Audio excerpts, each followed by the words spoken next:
चरण और इधर माइक ले आए।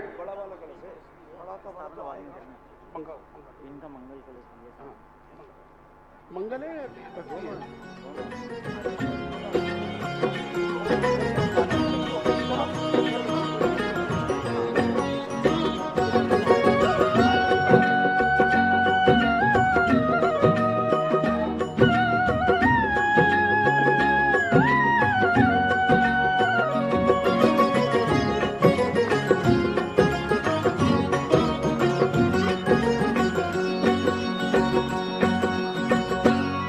मंगल ये अवसर आंगन आयो जी, मंगल ये अवसर आंगन आयो जी, प्रभु जी आए हैं हमारी नगरी, प्रभु जी आए हैं हमारी नगरी।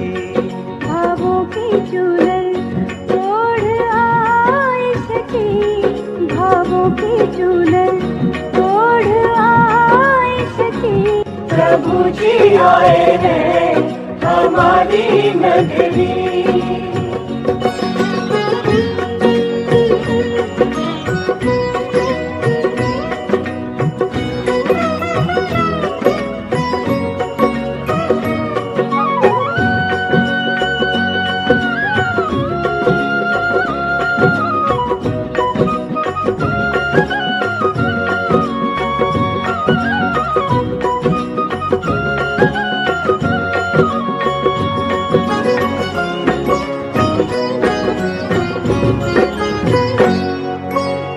रोम रोम हर्षे है प्रभु आगमन से, पुष्प रतन वर्षा सुरपति करते।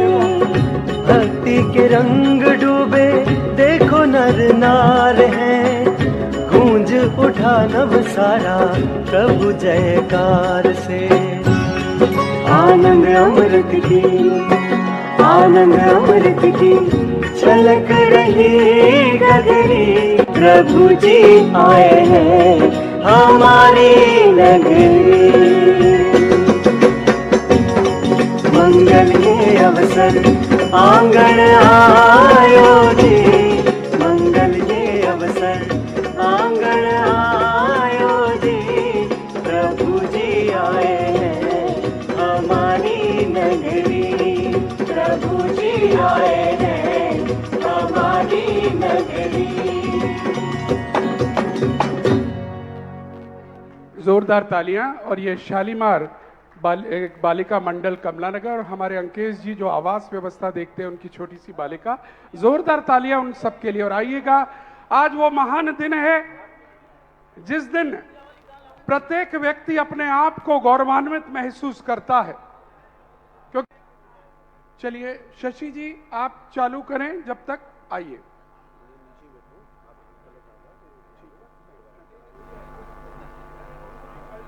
बोलिए प्रथमाचार्य श्री शांति सागर जी महाराज की जय।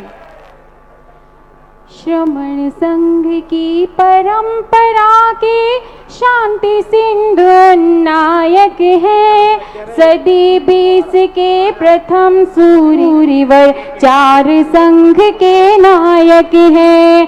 चारित्र चक्री उपाधि मंडित रत्न त्रय के आकर है, कुंथल गिर से समाधि साधी गुरुवर गुरु रत्नागर है।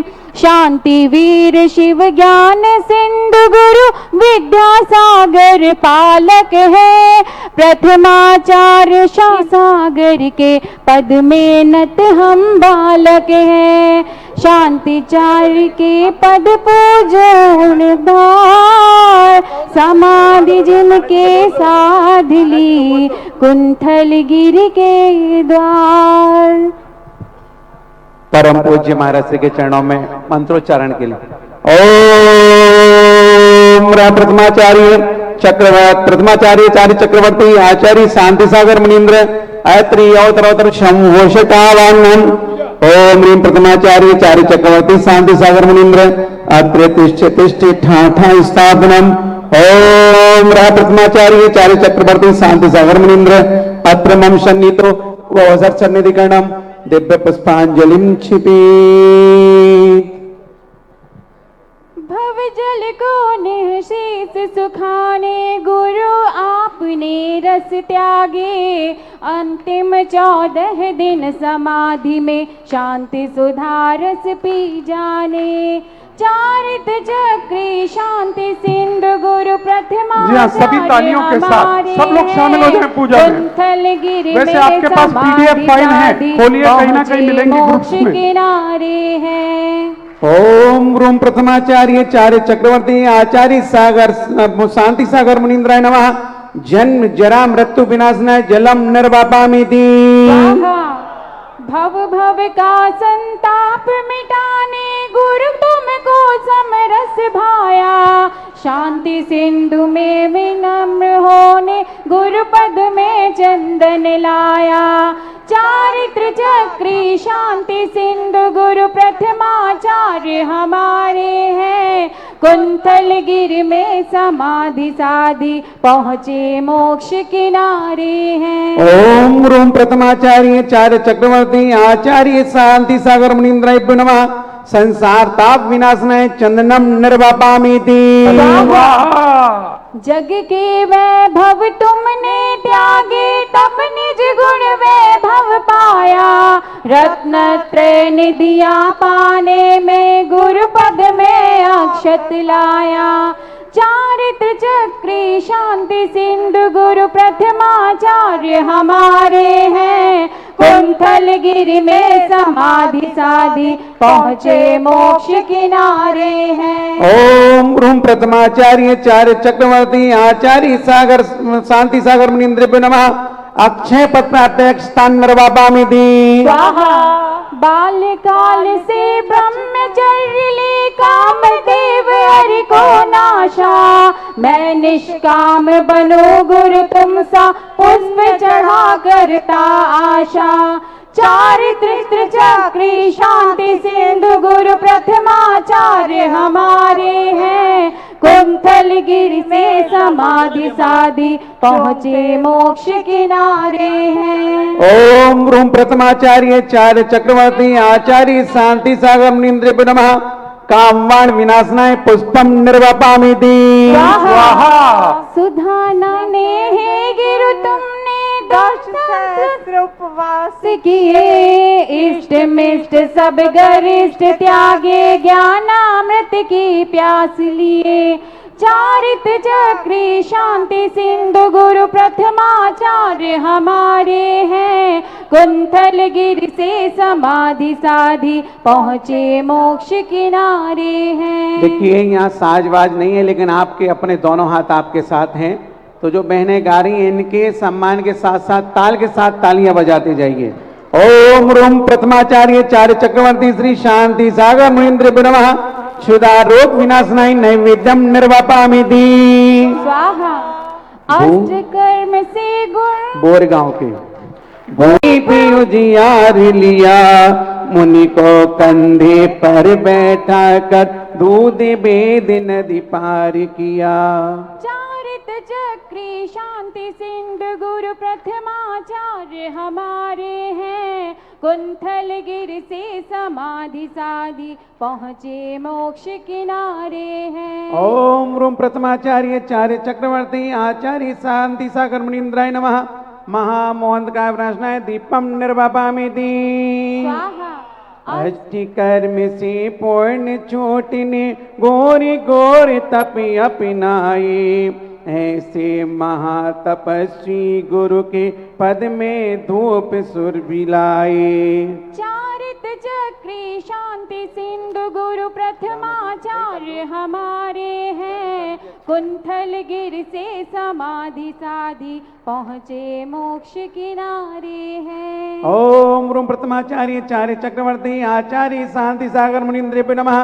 अष्टकर्म धनाय धूपम निर्वापामिति। स्वाहा। पुण्य पाप माइक बढ़ा दो विनोद भैया वाला। पुण्य पाप फल में समता धर कर्म बंध से बचते हैं थे। सल्लेखन व्रत धारी गुरुवर बोधि लाभ फल भजते थे।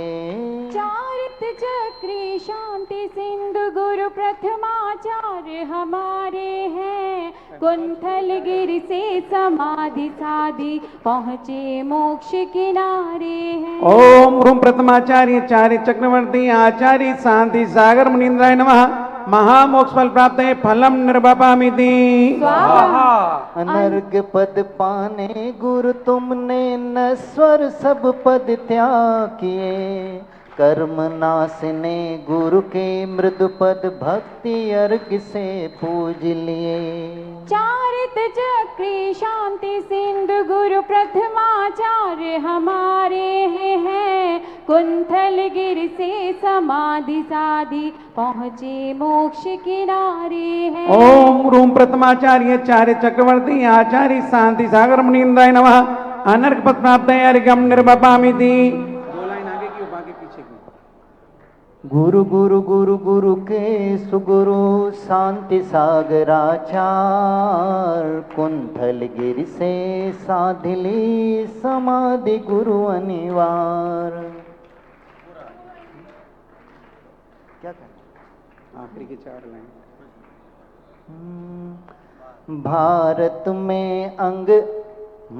भारत में अंग्रेज राज तब दिल्ली में कार्यालय था। नग्न दिगंबर मुनि राजों का बिहार करना न्याय न था। शासक से जैनों ने बोला मुनि बिहार प्रतिबंध न हो। निर्विकार श्री मुनि राजों का भारत भर में विचरण हो। तब शासन कहता समाज को 2 विधि नियमों से निकले। अधो वस्त्र धारे या द्वादश जन से घिर करके निकले। दोनों बंधन तोड़ सुरीश्वर बड़े जिन बंधन को लाल किले के निकट सिपाही बोला ऐसा गमन न हो। शांति सिंधु तब भूमि मार्ज कर बैठ गए पद्मासन में। जन समूह से पथवादित है खबर पहुँच गई शासन से मैं। नियम तोड़ कर गमन कराने शीघ्र कलेक्टर आ जाते। गुरु भक्तों के भाव देख कर संत चरण में झुक जाते। जैन साधु के नग्न गमन की ध्वजा पताका फहराई। लाल किले की खबर देश के कोने कोने लहराई। हर कॉलोनी जिन वंदन को सत्संग नित्य गुरुवर आते। बड़ी जगह के मुख्य मार्ग पर सत्संग फोटो खिंचवाते। सूर्येश्वर का भाव यही था दिगंबरों का विचरण हो। मुनियों के आने जाने में कहीं कभी प्रतिबंध न हो। तब से अब तक नग्न वेश में सभी जगह मुनि गमन करे। शांति सागराचार्य पदों को नतमस्तक हो नमन करे। प्रथमाचार्य शांति दक्षिण के चारित चक्रवली कहलाए। दूजे शांति सिंधु शाणी के धर्म ध्वजा को फहराए। ब्यावर में दोनों गुरुओं का चातुर्मास सफल होता। शांति मूर्ति द्वय गुरु दर्शन से जन समोई अगमल धोता। फलटन बोल बहन। फलटन चातुर्मास समय में मुंबई में कानून बना। हरिजन प्रवेश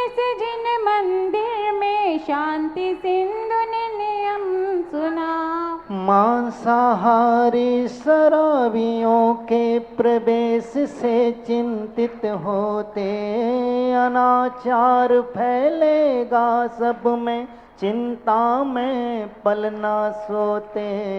जैन धर्म की निर्मल छवि की कैसे रक्षा कर पाए, किस उपाय से अंग्रेजों से निस्तर कानून बनवाए। मुनि बन मुनि का मार्ग दिखाकर सूर्य दिव्य लोक गए, भाद्र दोज स्थित समाधि पूर्वक शांति सिंधु पर लोक गए। हम सभी बाली दर्श के प्यासे दर्शन देने आ जाओ, आप सरी की समाधि होवे, मृदुमति हृदय समा जाओ।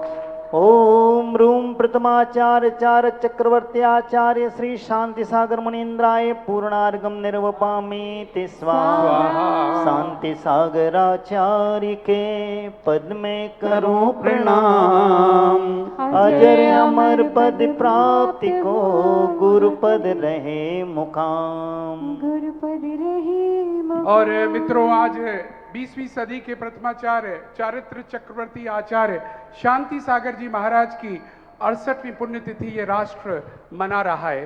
पूज्य गुरुदेव का सदैव आह्वान रहता है, आचार्य शांति सागर जी महाराज और आचार्य विद्यासागर जी महाराज, दो महान आचार्य, दोनों ही एक ही स्थान से निकले और दोनों ने मूल चूल परिवर्तन अगर मुनि व्यवस्था में करे हैं तो दोनों हैं। अब अधिक न कहते हुए, क्योंकि आज पूरा राष्ट्र सुनने के लिए तैयार है, पूज्य गुरुदेव को हम अनुरोध करना चाहेंगे सकल समाज की ओर से, पूज्य श्री अपनी अमृत में वाणी से हम सभी को अनुरोध करें। मंगल कलश राकेश जैन बजाज पर। जय जय श्री ओम नमः सिद्धेभ्यः, जय श्री ओम नमः सिद्धेभ्यः।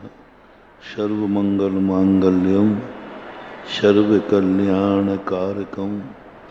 प्रधानं सर्वधर्माणां जैनं जयतु शासनं, जैनं जयतु शासनं। पंच परमेष्टि भगवान की, आचार्य श्री गुरुवर कुंद महाराज की, आचार्य श्री गुरुवर विद्यासागर महाराज की।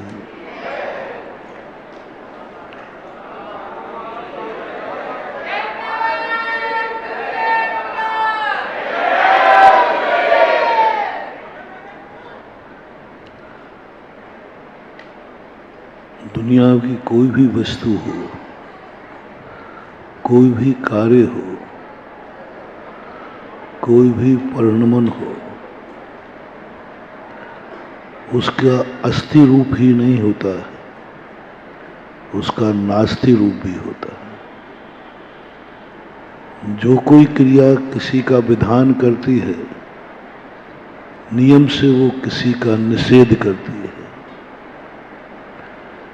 बिना निषेध के विधान नहीं बन सकता और बिना विधान के निषेध नहीं हो सकता।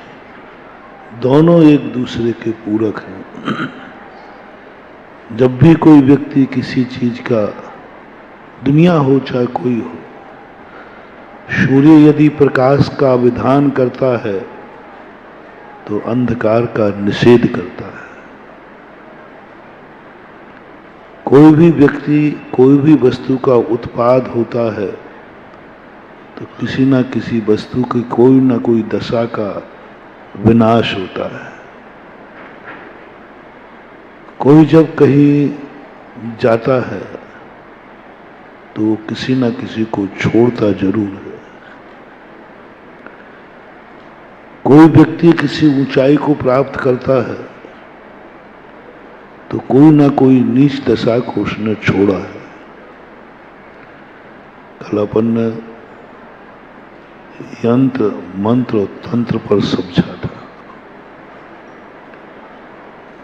यंत्र के दो रूप अपन ने समझे थे, विधि और निषेध। यंत्र यदि हम दुरुपयोग कर लेते हैं तो यही यंत्र हमें खतरनाक बन जाता है। यंत्रों की दुनिया विज्ञान की दुनिया है, सो बात नहीं है। आज यंत्र का युग कहा जाता है और मैं कह रहा हूं आज यंत्र के दुरुपयोग का युग था, क्योंकि यंत्र तो अनादिकाल से थे, अनादिकाल से यंत्र थे। यंत्र कोई विज्ञान का आविष्कार नहीं है। विज्ञान तो यंत्रों को उद्घाटित कर रहा है, वो बात अलग है। जो यंत्र आज विज्ञान बना रहा है अनंतों बार बन चुके हैं। ऐसा वैज्ञानिक युग भी अनंतों बार आ चुका है। विज्ञान आविष्कार नहीं करता, कोई भी किसी चीज का आविष्कार करता ही नहीं। आविष्कार करना किसी के बस की बात नहीं, उस आविष्कार को उद्घाटित करता है। यंत्र आज तक किसी ने बनाए नहीं हैं, यंत्रों को व्यवस्थित किया है। और आज विज्ञान यंत्र का दुरुपयोग का युग है, यंत्र का युग नहीं है, दुरुपयोग का युग है। जब व्यक्ति यंत्र का दुरुपयोग करता है तो यही यंत्र हमारी जिंदगी को दुखदाई बना देता है, बहुत दुखदाई बना देता है यही यंत्र। और यदि यही यंत्र का हम सदुपयोग करें तो हम इतने बड़े आदमी बन सकते हैं, इतने बड़े इतने बड़े इतने बड़े, जितने जगत पूज्य आचार्य शांति सागर महाराज हैं। यंत्रों का सदुपयोग, मैंने कल कहा था, यंत्र की परिभाषा है जो अपने कार्य को, अपनी इच्छाओं को किसी दूसरे के निमित्त से कराना चाहे। कार्य मेरा है, मुझे करना है, लेकिन कार्य के लिए पर का सहारा लेना पड़ेगा। कार्य करने में मैं समर्थ हूं, मेरी शक्ति है, मैं देखने की शक्ति है, सुनने की शक्ति है, चलने फिरने की शक्ति है, ऐसी अनुभूति करो। जब जब तुम्हारे लिए अपने अंदर समर्थता की अनुभूति हो, तुम्हें ऐसा लगे कि ये शक्ति मेरे पास है, मैं यह कर सकता हूं, XYZ कोई भी, मैं हर कार्य, आप लोग कहते ना मैं कुछ भी कर सकता हूं, आपका सहयोग मिले तो। करना आपको नहीं है, आपको सहयोग देना है। ऐसा ही यंत्र पद्धति, जब यंत्र की शक्ति तुम्हारे अंदर जागे, और यंत्र की शक्ति के जागरण का मूल सूत्र क्या है? मेरे अंदर यह कार्य करने की शक्ति है। कोई भी, मैं मंदिर जा सकता हूं, मैं माला फेर सकता हूं, मैं मुनि बन सकता हूं, मैं व्यापार कर सकता हूं, मैं सब कुछ दुनिया का हर कार्य कर सकता हूं, लेकिन इस कार्य में सफलता जब भी मिलेगी जब फलानी वस्तु, फलाना व्यक्ति हमारे साथ दे दे। तो मैं कर लूंगा, मेरा पुण्य मेरा साथ देना चाहिए, ये यंत्र है। पुण्य मेरा साथ देना चाहिए, मैं सब कुछ कर लूंगा, लेकिन पुण्य, क्योंकि पुण्य मेरा नहीं, सम्यक दृष्टि की बात कर रहा हूं। सम्यक दृष्टि कभी भी पुण्य को अपना नहीं मानता, पुण्य कर्म को पुद्गल का मानता है, लेकिन ये भावना जरूर करता है कि यदि पुण्य मेरा साथ दे दे तो मैं बहुत कार्य कर लूंगा। मेरे हाथ पैर साथ दे दे, मैं सम्मेद शिखर की यात्रा कर लूंगा, कैलाश पर्वत की। पैर मेरा साथ दे देते, पैर मेरे नहीं मानता सम्यक दृष्टि, पुद्गल के मानता है। पैरों के बल पर यात्रा करने का भाव आना, यात्रा करने की शक्ति है, भावना है, लेकिन पैर साथ दे दें तो यंत्र शक्ति जाग गई आपके पास। मैं ये कार्य कर सकता हूं, मुझे धन मिल जाए तो यंत्र शक्ति जाग गई। मैं पक्का है जीतूंगा, पक्का है मैं जीतूंगा, पक्का है मैं जीतूंगा, बस आपके वोट मिल जाएं तो जीतूंगा, पक्का है। यंत्र शक्ति, इनकी सबके वोट मिल जाए तो। अब इस यंत्र के बिना कौन सा युग है जो कभी जिया ना हो? अनादि अनंत काल से यंत्र है, और इस यंत्र शक्ति का भी यदि हमने दुरुपयोग कर लिया, दोनों क्रियाएं होती हैं, अस्थि क्रिया और नास्ति क्रिया, हर कार्य। और जिस समय हमारे अंदर यंत्र शक्ति जागती है, बस उस समय तुम्हारे लिए यदि जिसके माध्यम से वो कार्य होना है, यदि वो साधन मिल जाए तो तुम्हारी पवारा है। बस तुम्हारे अंदर परिणाम जागना चाहिए, मैं समर्थ हूं, मैं शक्तिमान हूं, मेरे में कोई भी कमी नहीं है, बस पर का साथ मिल जाए तो। मैं देख सकता हूं, लेकिन मेरी आंख मेरा साथ दे देवे तो। अनुभव क्या आ रहा है? मुझ में देखने की शक्ति है। पराधीन कहां हो रहे हो? आंख साथ दे दे तो। बस आंख को साथ देने के अधीन हो जाना, यंत्र के अधीन होना है। और उस समय यदि आंख हमारा साथ दे दे तो हम तो कुछ भी देख लेंगे। हम भी विमान में बैठे हुए सूर्य विमान के दर्शन कर लेंगे, बस आंख साथ दे दे। कई बार क्षयोपशम हो जाता है, लेकिन नेत्र रूपी अंगोपांग नाम कर्म का उदय ठीक नहीं है, क्षयोपशम है। अंधे के दर्शनावर्णी का क्षयोपशम होता है, लेकिन अंगोपांग नाम कर्म बिगड़ा हुआ है। चक्षु नाम का अंगोपांग नाम कर्म बिगड़ जाने से क्षयोपशम बना रह जाता है, कुछ नहीं कर पाता। यंत्र शक्तियों के बिना भी कई बार हमारी जिंदगी अधूरी हो जाती है, शक्तिमान होकर के भी अधूरी हो जाती है, क्षयोपशम होकर के भी हम नहीं देख पाते, सब कुछ रखा रहता है। ऐसी यंत्र शक्ति को हमेशा पहचानो। सम्यक दृष्टि की यंत्र शक्ति कह रहा हो। सम्यक दृष्टि की हर क्रिया में स्वयं की अनुभूति झलकती है, स्वयं का अस्तित्व झलकता है, स्वयं वो उपादान को भूलता नहीं है, निमित्त के पूर्ण अधीन हो जाता है, लेकिन उपादान को भूलता नहीं।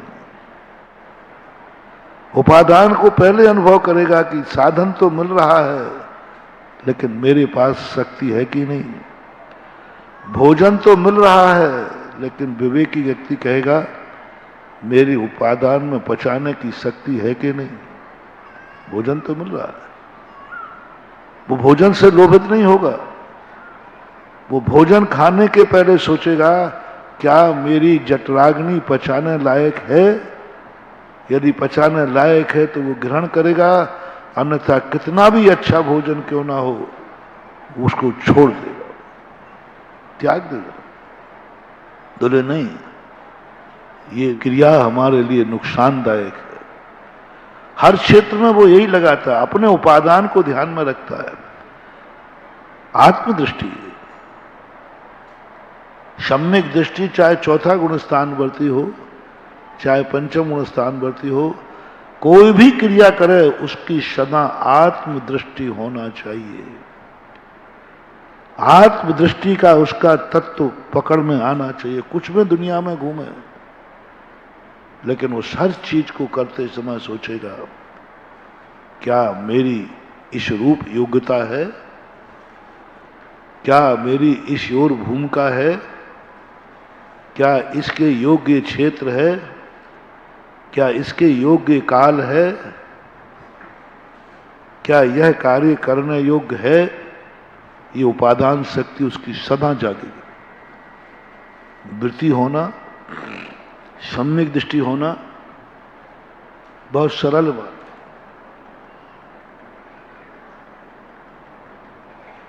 कोई ज्यादा मेहनत की बात नहीं। मात्र अपने उपादान दृष्टि रखना है, इतना पहचानना है कि मैं कौन हूं, बस। तुम कौन हो? कुछ भी करो, तुम्हें जो करना है करो। तुम्हें किसी का मर्डर करना है, प्राण लेना है, ले लो, कौन सी बड़ी बात है? कौन सा पाप हो गया? किसी को मार डाला तो कौन सा पाप हो गया, ये बता दो। कोई पाप नहीं होगा। बस इतना सा बता दो, आप कौन हैं। जिनवानी ज्यादा नहीं, इसने इसको मार डाला, जिनवानी कह दी तो क्या हो गया? मार डाला तो मार डाला। तो ये पापी हुआ कि नहीं, हिंसक हुआ कि नहीं?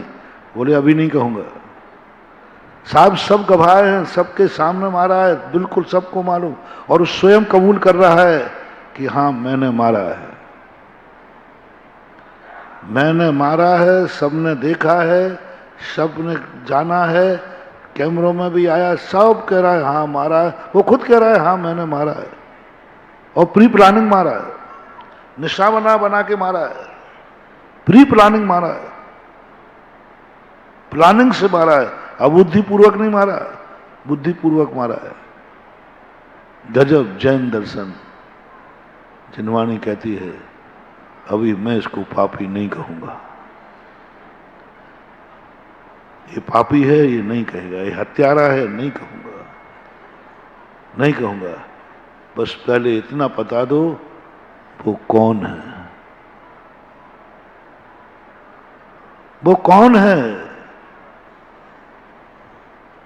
बोले सैनिक। कौन है? कहां था वो? बॉर्डर पर। कब मारा उसने? जब युद्ध चालू था।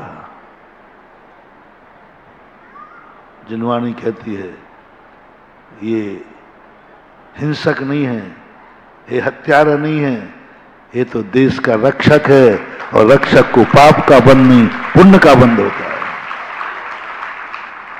क्रिया पाप की, क्रिया हिंसा की, बंध अहिंसा का, बंध रक्षक का। रक्षक का बंध हुआ, देश की रक्षा करने वाले को जो पुण्य बंध होता है वो बंध हुआ। मुनि की रक्षा करने का बंध हुआ, धर्म की रक्षा करने का बंध हुआ, मंदिर की रक्षा करने का बंध हुआ, देश की नारियों की रक्षा करने का बंध हुआ, जनता की रक्षा। वो पुण्य देखो, उसने मार दिया, प्री प्लानिंग मारा है, मारा तो है। बस यही खोज जैन दर्शन की थी। दोषाय नालम कणिका विशस्य। दोष हुआ है, प्राण लिए, दोषाय नालम कणिका विशस्य। एक समुद्र में एक बूंद जहर की डाली गई, जहर है, लेकिन वो समुद्र को जहरीला हिंसा हुई है। अब पुण्य देखो कितने बंदे, दुश्मन था, यदि वो यहां आ जाता पूरे देश को लूट लेता, पूरी संस्कृति को खत्म कर देता, स्त्रियों का जीना मुश्किल होता, तुम्हारा जीना मुश्किल होता, तुम्हारे महाराज को मार डालता, तुम्हारे मंदिर को लूट लेता, सब कुछ खत्म हो जाता। इतने सबकी रक्षा की है, तो बोलो रक्षा का पुण्य ज्यादा है सैनिक को कि मारने का पाप ज्यादा है, हैं? रक्षा का पुण्य ज्यादा है। यही जैन दर्शन की विशेषता है कि तुम्हारी कौन सी क्रिया है, हमें क्रिया से कोई लेना देना नहीं। तुम कौन, कब, क्या कर रहे हो? तुम यंत्र में जी रहे हो, तुम शरीर के अधीन हो गए हो, तुम इंद्रियों के गुलाम हो गए हो, तुम इंद्रियों का व्यापार किए बिना नहीं रह सकते, तुम्हारा मन चंचल हो चुका है। कोई बात नहीं, मैं आंख बंद करके नहीं जी सकता, मैं कान बंद करके नहीं जी सकता, मैं मुंह बंद करके नहीं जी सकता, मैं एक स्थान पर नहीं रह सकता। बोले कोई बात नहीं, कोई बात नहीं, चलेगा चलेगा, बस ना बताओ तुम कौन हो, कहां हो, कहां हो और क्या देखना चाहते हो। सब देखने लायक चीजें हैं जी, क्या बात हो गई, पर तुम कौन हो देखने की पहले बता दो तुम कौन हो। तुम मुनि हो, तुम त्यागी हो, तुम वृत्ति हो, तुम देख सकते हो, लेकिन देखने का नजरिया तुम्हारा क्या होगा ये बताओ। देखने का नजरिया क्या होगा ये बताओ। जम किंच विचिंतन तो निरीह वित्ते हवे जदा साहु। तुम कुछ भी चिंतन करो, तुम्हारे देखने का नजरिया क्या होगा। वो नजरिया ही बड़ खतरनाक है, नजर खतरनाक नहीं है। आंखें खतरनाक नहीं है, नजर खतरनाक नहीं, नजरिया क्या है तुम्हारा। नजरिया का अर्थ अभिप्राय है, अर्थ क्रिया, क्या प्रयोजन है। तुम देखो ना, एक ही वस्तु तीन लोग देख रहे हैं, लेकिन तीनों की भिन्नता है।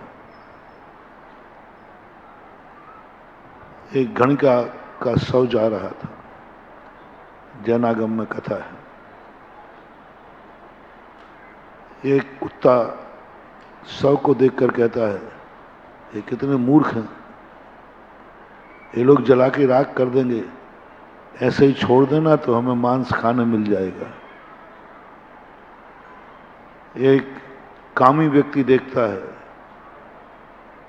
बोले इतनी सुंदर वेश्या थी, मैं इसका उपभोग नहीं कर पाया। वही स्मशान में साधु महाराज बैठे थे, उन्होंने भी उस शव को देखा और देखते ही बोले, ओहो, नारी पर्याय पाई थी, आरिका बन जाती तो बेड़ा पार हो जाता है। वस्तु एक है कि तीन? एक वस्तु। वेश्या में आरिका दिख गई, ऐसी भी आंखें होती हैं क्या? ऐसा भी सोच होता है? वेश्या को देखकर तो पापी का भाव आता है, पापी ने घृणा का भाव आता है, उपेक्षा का भाव आ गया। उनको आरिका दिख गई,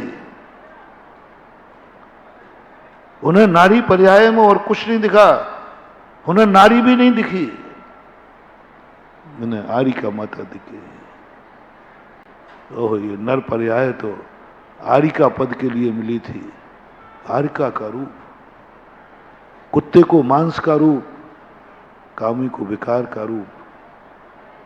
वस्तु एक ही है, वस्तु बंध का कारण नहीं है, दृष्टि बंध का कारण नहीं है, नजरिया बंद का कारण है। बस इस दुनिया में सब चीज का उपयोग कर सकते हैं। हमें मनुष्य पर्याय मिली, जैन कुल पर्याय मिली, बस कोई अच्छी चीज मिल गई है तुम्हें, ये मत समझना। अभी हमने बुरी चीज की कह दिया ना, अब तुम अच्छी वस्तु को ले लो। हमारा जन्म भारत में हुआ, बहुत अच्छा हुआ, नहीं। तुम्हारा जन्म मनुष्य पर्याय में हुआ, नहीं। तुम जैन कुल में बैठे, नहीं। तुम मंदिर आते हो, नहीं। तुम महाराज के प्रवचन सुन रहे हो, कोई जरूरी नहीं कि तुम अच्छे आदमी हो। तुम पूजा कर रहे हो, कोई जरूरी नहीं कि तुम अच्छे आदमी हो। कर्म अच्छा कर रहे हो, अच्छा कार्य कर रहे हो, अच्छी वस्तु को देख रहे हो, अच्छा प्रवचन सुन रहे हो, अच्छी वस्तु से देख रहे हो, भगवान को देख रहे हो, किसी पापी को नहीं देख रहे। कोई जरूरी नहीं है कि तुम अच्छे आदमी हो। तो महाराज का प्रवचन सुन रहे हो, जरूरी नहीं कि तुम बहुत अच्छे आदमी हो। तुम मंदिर जा रहे हो, जरूरी नहीं कि तुम बहुत अच्छे आदमी हो।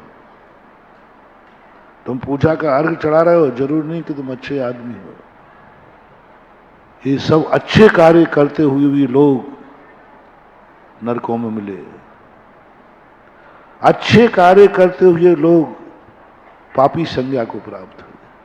अच्छे कार्य करते हुए भी जिंदगी में उन्होंने कोई बुरा कार्य नहीं किया, क्रिया तो अच्छी ही थी, नजरिया बुरा था,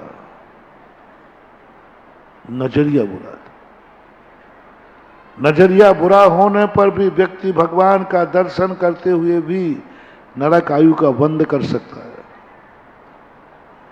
इसलिए दर्शन कर रहा है। प्रवचन सुनते हुए भी आप पापी हो सकते हैं, बहुत बड़े पापी हो सकते हैं। पाप करने वाले से भी बहुत बड़े पापी हो सकते हैं। कोई जरूर नहीं कि आप प्रवचन सुन रहे हैं तो धर्मात्मा ही हो, क्योंकि आपका नजरिया क्या है सुनने का। एक बार सुनाया था ना, जो कल भी कहा था, जिनको यंत्र का उपयोग कर रहे हैं अपनी पाप भावनाओं को पूरी करने के लिए, अपने अशुभ कार्य को पूरी करने के लिए, अपने संसार को बढ़ाने के लिए और उनमें भी अनैतिकता को बढ़ाने के लिए प्रयोग कर रहे हैं। भगवान को रिश्वत दी थी उसने कल सवा मणि की, भगवान को रिश्वत दी थी उसने 1.5 करोड़ छत्र की, लेकिन किसके लिए? कल के लोग बताएं किसके लिए 1.5 किलो का छत्र चढ़ाया था? चोरी में सफल होने का। भगवान को ही चढ़ाया, पारसनाथ को ही चढ़ाया, किसी और दूसरे को नहीं। लेकिन किसके लिए चढ़ाया?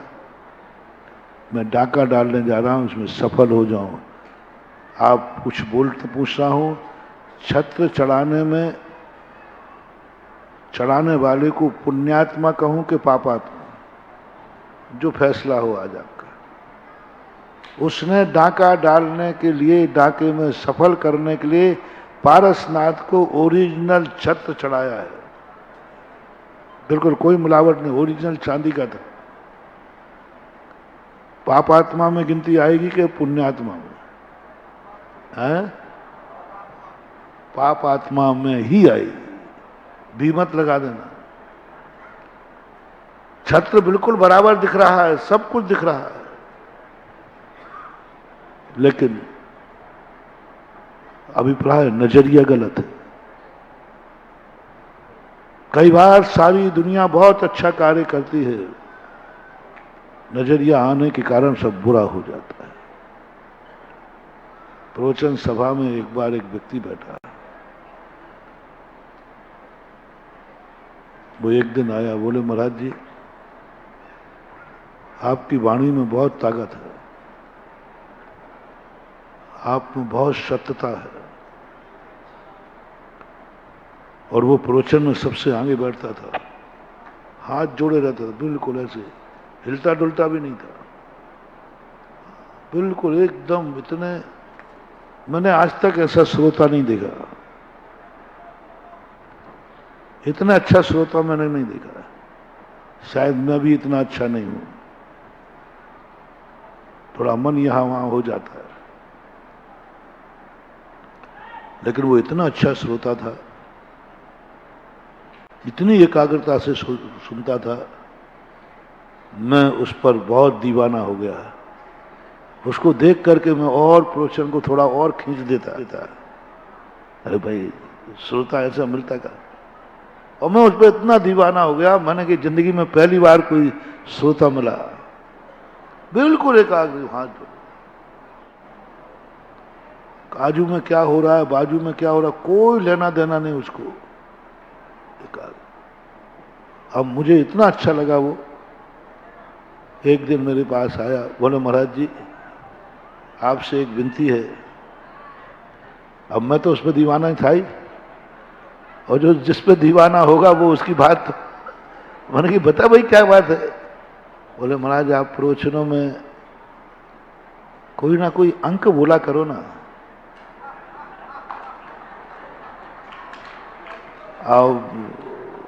आप 1 हफ्ता हो गया लगभग, यथार्थ घटना है।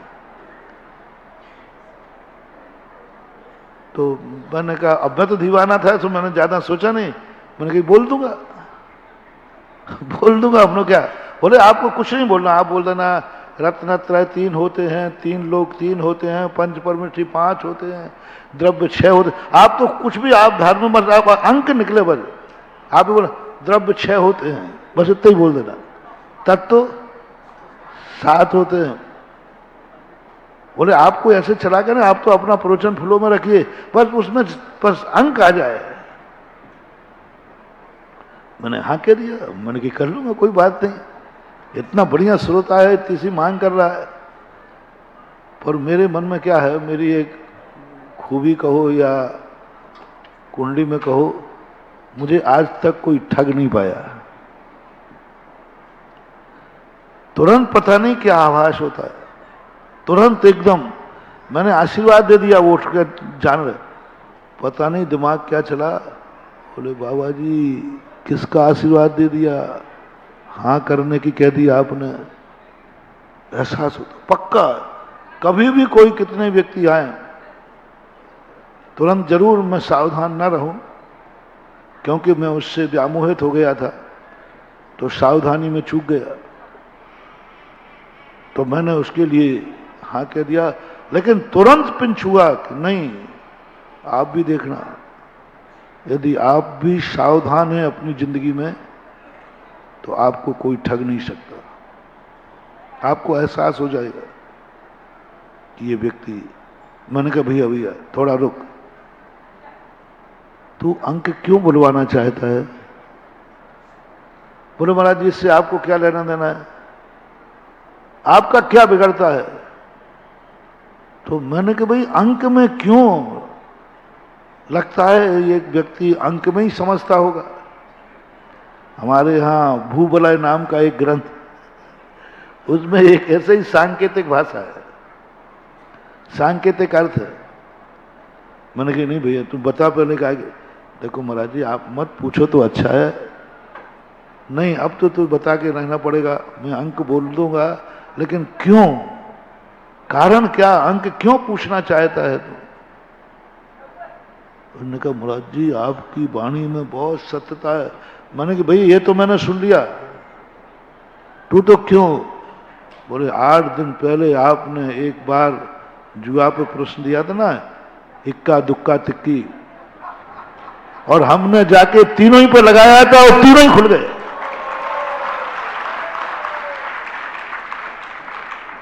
अब बोलो, तीनों खुल गए। बस जब से मैं प्रवचन में यही बैठा, आपके मुख से अंक निकले और मैं अब पता चला कि ये इतना एकाग्र होकर क्यों सुन रहा था क्योंकि अंक तो एकदम स्लिप हो जाएगा, निकल जाएगा इतना। अब बोलो, इसे श्रोता पुण्यात्मा कहूं कि जुआड़ी पापात्मा? प्रवचन सुनते हुए भी जुआड़ी है, प्रवचन सुनते हुए सटोरिया है, प्रवचन सुनते हुए भी व्यसनी है, प्रवचन सुनते हुए भी पाप का आश्रय कर रहा है, अशुभ का आश्रय कर रहा है, सुनते हुए भी। नजरिया क्या है? एक बार शायद तुम बताया, एक स्थान पर हम पहली बार गए तो वहां आहार को निकले, इतनी भीड़, जैन अजैन मुसलमान सातों जातियां उस आहार को निकले, और हमारा हम बड़े फूल के कुप्पा कि देखा हमारे दिगंबर मुनि का दिगंबर धर्म, कितने लोग देखने आ रहे हैं, कितने चोर चलिया जा रहे हैं। खूब भीड़, हजारों का रेला चलता था, पुलिस वाले व्यवस्था करते। अब मैं ज्यादा समझ नहीं पाया, मैंने कि भाई इन लोगों ने पहली बार देख रहे होंगे या कुछ एक्सपाइट होगा। कुछ नहीं सर, जैसे हमारा पड़घान हो गए सारी भीड़ गायब। पर मैं जैसे ही खड़े हूं सारी भीड़ ऐसे, 1 मिनट में तो सब भीड़ खाली। 8 दिन 10 दिन 12 दिन निकल गए। मैंने कहा ये यदि मेरे से प्रभावित होते तो हमारे यहां तो दर्शकों का नाम है, जब तक महाराज को एक गिलास लेते नहीं देख ले वो जाएगा नहीं।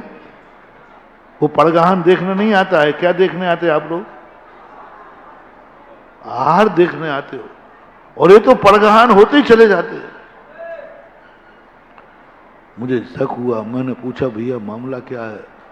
अरे महाराज जी आजकल आप बहुत बड़े सटोरियों के अड्डा बन गए हैं। आपका शेयर मालूम, शेयर खुलता है, जितने चौके लगे सब चौकों की लिस्ट इनके पास है। हर चौके पर इसके 5 के 10, इसके 10 के 100, इसके 1000 के 5000। आज महाराज कहां जाते हैं? और बड़ी बड़ी जम की चर्चा होती है, आज महाराज कहां जाते? उसने कहा इसका, उसके बाद गए तो हम 5000 के 10,000 देंगे। वो ऐसे ही कुछ होता है सटोरी में कि ये कंपनी। अरे मैंने कही मेरी तो हार चलिया सटोरियों के घर, क्योंकि सट्टा कोई भरोसा नहीं, किसी पे भी खेल लो। यही खेल लो कि पानी बरसेगा कि नहीं बरसेगा, इसी पे क्रिकेट के सट्टे हो जाते, कौन हारेगा कौन जीतेगा। और मुनि महाराज का क्योंकि अनियत होना चाहिए, बस सट्टे के लिए ये चाहिए है, हो भी सकता है और नहीं। तो हमारे चौके का तो यही हाल है कि महाराज का यहां हार हो भी सकता है और बस लग गया नंबर। लाखों करोड़ों के सट्टे हुए। दूसरे दिन से मैंने कहा भैया या तो बिहार करो या हाल छोड़ो,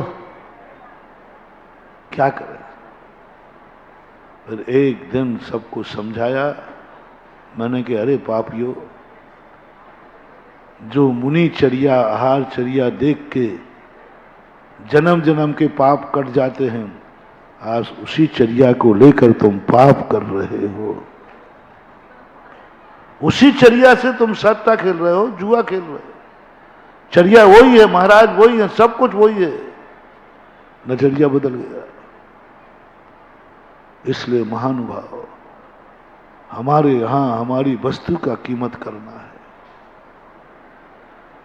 यंत्र शक्ति जो है उसको पहचानो। ये शरीर एक यंत्र है जैन आगम में। ये जन्म जो तुम्हारे माता पिता हैं जैन आगम में यंत्र है, कुल और जाति। इसका क्या उपयोग करना है, क्या उपयोग करना चाहिए? मरते तो सब हैं, मरने को तो सब जीते हैं, मरने को तो सब जीते हैं, जी रहे हैं, लेकिन मरने की अनुभूति हो रही है। और कुछ ज्ञानी लोग हैं जो मर रहे हैं लेकिन जीने की अनुभूति हो रही है। और एक बार ये अनुभूति, यंत्र की अनुभूति जाग जाए, शरीर के यंत्र की अनुभूति जाग जाए, फिर आप शरीर की चिंता नहीं करेंगे, आप कूद पड़ेंगे इस सदुपयोग के लिए। ये 10 प्राण हमारा स्वभाव नहीं है, ये यंत्र है।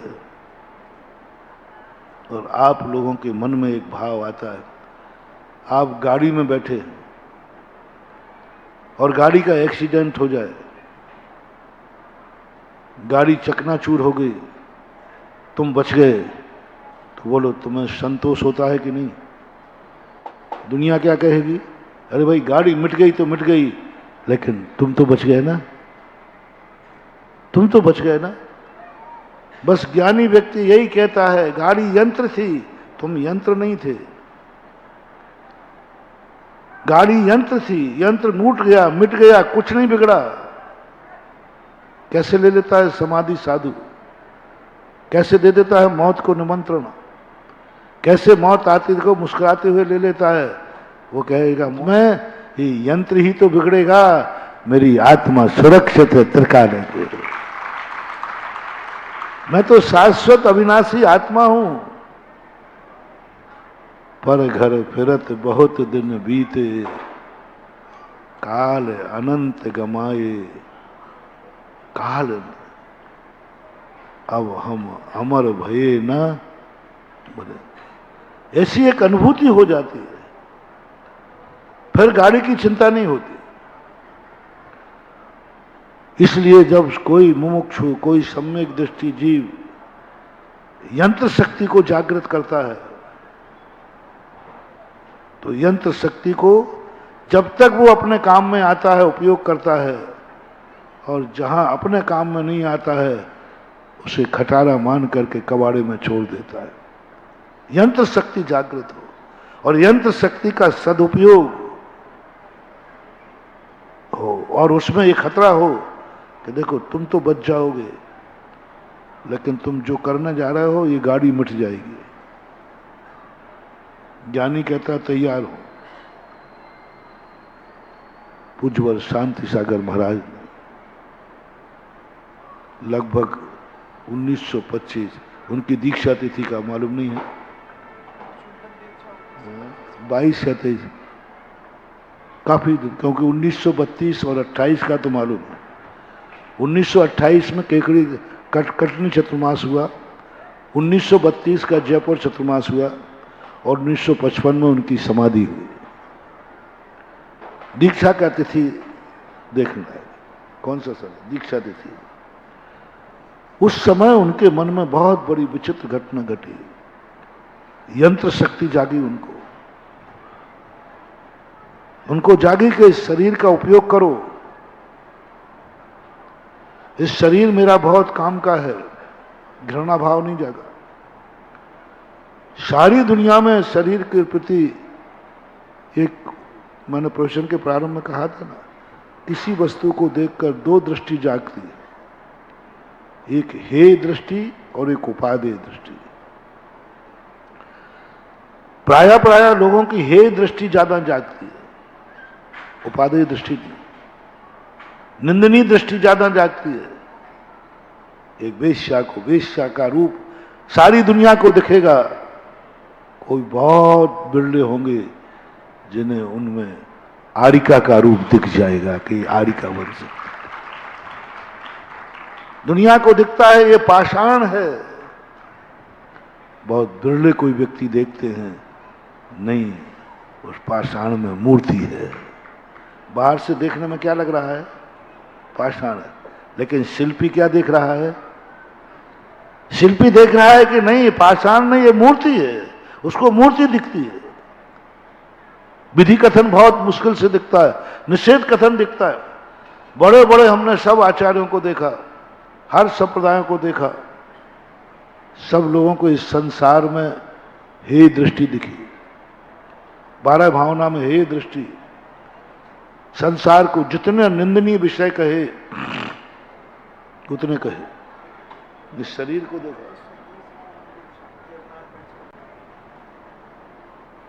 1920 में यरनाल पंचकल्याणक में दीक्षा हुई, अभी प्रसंग लेते।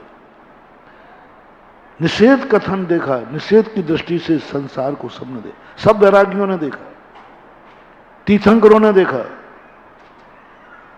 सबने संसार को अनित रूप में देखा।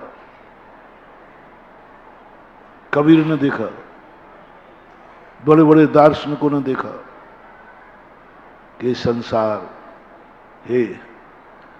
कबीर तो इस संसार की दुर्दशा देखकर रो पड़े और उन्होंने लिख दिया, चक्की चलती देखकर दिया कबीरा रोए, दो पाटन के बीच में सावत बचा न कोई।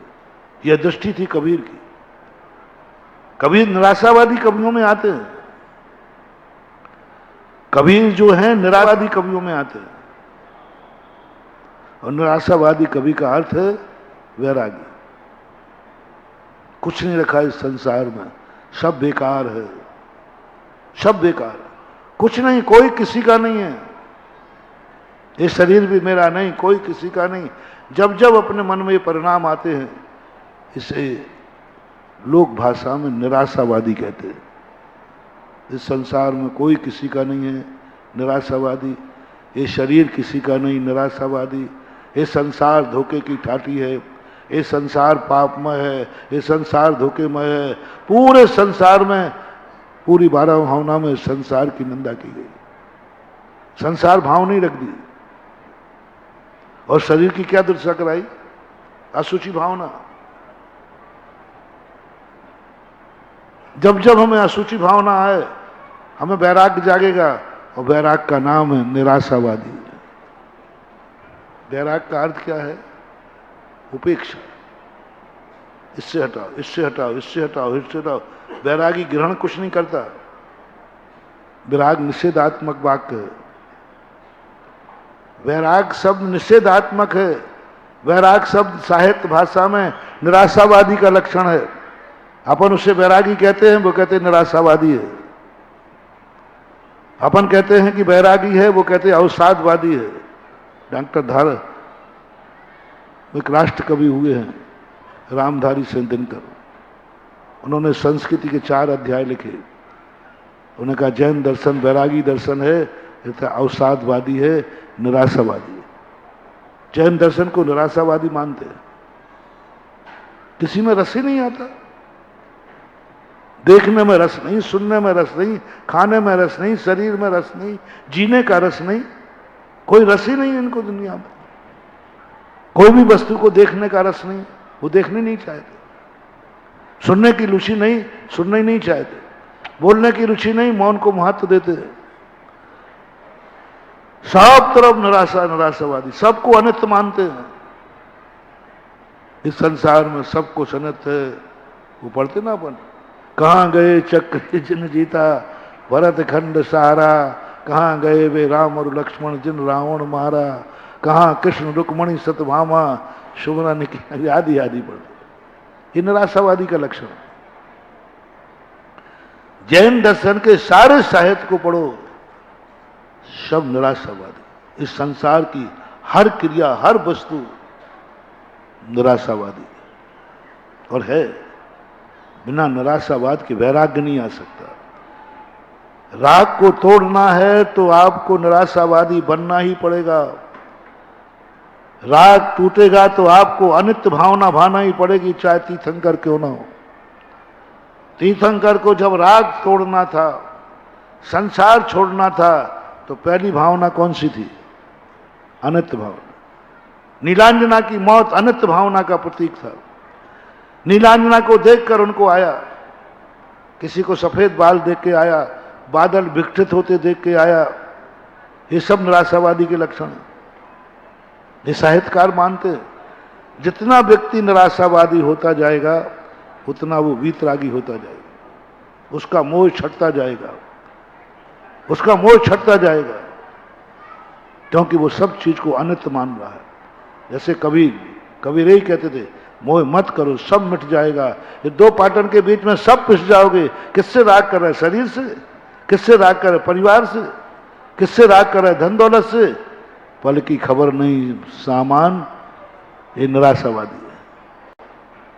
ये निराशावादी का लक्षण है। मैं निराशावादी का निषेध नहीं कर रहा, मैंने पहले ही कहा वीतरागता निराशावादी को आएगा, बल्कि वीतरागी कहो, निराशावादी कहो, ये सब एकार्थवाची है। और ये हमारे जैन दर्शन के मुनियों का लक्षण है। हर चीज में कोई रस ही नहीं है। खाने में रस नहीं है, नीरस खाएंगे साहब, वो भी मन मार के खाएंगे। खा नहीं रहे हैं, खाना होता है कि नहीं? बोलो ना। अभी हमने 2-4 दिन पहले ही तो कहा था, मुनि महाराज सबसे बेकार मुंह बना करके आहार को जाता है। मन मार के जाता है, मन मार के जाता है। और कितने कष्ट आ जाएं, कभी गिल्टी नहीं होती, कभी घृणा भाव नहीं आता। सबसे ज्यादा घृणा भाव आता है आहार करते समय। ये छूट जाए। लो साहब, आहार भी कर रहा है रुचि से नहीं कर रहा है, रस नहीं आ रहा उसको, पर कर रहा है। गड्ढा पर ओम कोठाए पूर्ण है। मूलाचार्य को लिखा, साधु जैसे तुम लोग गड्ढा होता है ना, वो नींव का गड्ढा, तो उसमें पत्थर कैसे पटकते हो? कोई छांट करके पत्थर लगाते नींव में? नींव में पत्थर कैसे पटकते हो? यूं पकड़ो, मसाला पटको और प्रेम करो, चलो, नींव में तराश के नहीं। ऐसे ही ओम कोठाए, यानी साधु इस खाली आहार कोठे में ऐसे ही डालता है पत्थर, भोजन, कोई स्वाद ही नहीं, कोई क्रम नहीं, बस गड्ढा भरना है। बताओ, इतने बढ़िया पेट को कितनी निकृष्ट संज्ञा दे दी। टाइटल देखो जैनाचार्य के, गड्ढा। बताओ भैया, ये गड्ढा है क्या? सारी जिंदगी चला रहा है, भोजन को बचा रहा है, क्या छांट के लाए? बोले इस आहार को जा रहा है पेट भरने के लिए नहीं, गड्ढा भरने के लिए जा। गड्ढा कह दिया, गर्त पूर्ण है, गर्त पूर्ण है। जैसे अपने सड़क पे कभी गड्ढा मड्ढा हो जाए ना, गर्त पूर्ण है, गड्ढे को पूरो, यानी कोई रस ही नहीं रहा। ये महानुभाव एक पक्ष हुआ, जरूरी है। मैंने कहा दोनों पक्ष जरूरी है। ये पक्ष जिंदगी में जरूरी है, जब जब तुम अपनी जिंदगी में किसी चीज से छूटना चाहते हो, बचना चाहते हो, राग को कम करना है, निराशावादी बनना ही पड़ेगा, उससे घृणा करना ही पड़ेगा। लेकिन निराशावादी बनकर के तुम कल्याण नहीं कर पाओगे। निराशावादी बनकर आप कुछ भी नहीं रहोगे। बीतरागी बनकर आनंद नहीं आएगा, बीतरागी को आनंद आएगा ही नहीं, क्योंकि बीतरागी है। बीतरागी है, आनंद नहीं आएगा। पाप से तो बच जाएगा, अनर्थ से बच जाएगा, संसार से बच जाएगा, अभी आत्मानंदी नहीं आएगा, क्योंकि अभी निराशावादी है। निराशावादी अभी छोड़ने में लगा है, हमें इससे राग नहीं करना, ये शरीर बेकार है, आनंद की लहर। इसलिए शुद्धोपयोग की दशा के लिए यथाख्यात चारित्र लाए, वितराग चारित्र नहीं, यथाख्यात चारित्र लाए। बाद के आचार्यों से वितराग सम्यक दर्शन, वितराग चारित्र कह करके लिया है, लेकिन मूल सिद्धांत में यथाख्यात चारित्र दिया। अथाख्यात, यथाख्यात, यथाख्यात, अथाख्यात, और यथाख्यात अथाख्यात में अब छोड़ना नहीं है, अब विधि कथन, विधि कथन। इसी संसार को, इस शरीर की कितनी घृणा की शास्त्रों में, नव द्वार वह घेनकारी, हसी देह करे के मैं याद। ये वितराग कथन है, ये नास्तिक कथन है, ये निषेध कथन है, ये निराशावादी है। बस एक घटना घटी, उनका बेटा था कबीर का। उन्होंने कहा पिताजी क्या बात है, आप जब देखो आपका चेहरा उतरा रहता है। अरे बेटा, दो पाटन के बीच में सब मर जाना है, हंसती खेलती जिंदगी सब खत्म, ये सब धन दौलत सब खत्म। बेटा कहता पापा, पिताजी एक ही दृष्टि पर आप क्यों जा रहे हो? क्या सही में कोई वस्तु सर्वथा है? क्या कोई वस्तु सर्वथा निंदनीय है? वस्तु निंदनीय है कि नजरिया निंदनीय है? संसार निंदनीय है कि नजरिया निंदनीय है? शरीर निंदनीय है कि तुम्हारा नजरिया निंदनीय है? धन निंदनीय है कि तुम्हारा नजरिया निंदनीय है? प्रवचन निंदनीय है कि तुम्हारी निंदनीय है? बोलो, प्रवचन निंदनीय है कि उस जुआड़ी का सटोरिये की दृष्टि अभिप्राय निंदनीय था? प्रवचन सुनते सुनते एक व्यक्ति नरक चला गया, तो प्रवचन निंदनीय है कि उसकी दृष्टि? बेटे ने कहा पिताजी, आप संसार को एक नजरिए से देख रहे हैं, तो दूसरा नजरिया तू बता क्या है? चलती चक्की देखकर दिया कमाल हंसाए, जो कीले से लग रहा ताकि पिसे बलाए। विधि कथन। कौन कहता है दो पाटन के बीच में सब पिसते हैं? पहले वो हाथ की चक्की चलती थी ना, जिन्होंने देखी हो, पूरी चक्की पे, लेकिन जो कील के पास दाने होते हैं ना, वो नहीं खिसकते, चलती रहती है। उसको फिर अलग से अंदर करना पड़ता है, खिसकाना पड़ता है ताकि पिसे बलाए। जैनाचार्यों में सबसे बड़ी खोज की कुंद भगवान ने, लेकिन उनका जो कथन था वो समझ से बाहर था। 1000 वर्ष तक कुंद स्वामी को कोई समझ नहीं पाया। 1000 वर्ष तक कोई नहीं समझ पाया। दूसरे आचार्य, क्या गजब, कीचड़ में कमल, कीचड़ की कीमत बना दी। कीचड़ कीचड़ ये गंदा था, गंदा है, गंदा ही रहेगा, लेकिन कीचड़ को इतना मूल्यवान बना दिया कि उन्होंने कहा कमल चाहिए तो कीचड़ में से ही निकलेगा, कीचड़ में से। इस शरीर की निंदा कर करके सारी दुनिया थक गई। जितनी निंदा बनती थी कि समंतभद्र स्वामी ने कहा, एक दूसरी दृष्टि स्वभावता सुचौकाए रत्नत्र है पवित्र थे। गजब। अरे कभी हाड़ मांस कभी पवित्र होता है क्या? कोयला को कितने ही धो कभी सफेद होने वाला नहीं है। इस शरीर को किसी प्रकार करो मनमूत्र से रहित होने वाला नहीं, लेकिन पूज्यवर की दृष्टि गई स्वभावता सुचौकाए रत्नत्रय पवित्र थे। यदि इसमें रत्नत्रय आ जाए तो यह 7 कुधात्मों का भरा रहेगा, लेकिन फिर भी लोग पवित्र मान करके गंदे तक बना लेंगे इसी चमड़ी को धो करके।